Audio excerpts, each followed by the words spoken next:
nkako ngirivuzwe n'umukama Imana umwiranda w'Isirayeli. Mwokijijwe nuko mwisubiyeko mukaguma hamwe, ubukomezi bwanyu bukaba mu gutekana no kwizigira. Ariko ntimwabishatse, ahubwo mwavuze muti haba namba, tuzokwihungira ku mafarasi. Ego niko muzohunga. Hanyuma mwavuze muti tuzogendera ku bitwazi bitebuka.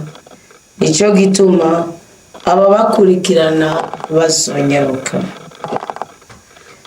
Abantu 1000 bazohunga bakangamiwe n'umuntu umwe, abantu 5 bazobakangamira mutemwomoke gushikaho umusigara kurushi nk'igiti cirebanga kwitaba ry'umusozi kandi nk'ibendera rishinze ku mutumba.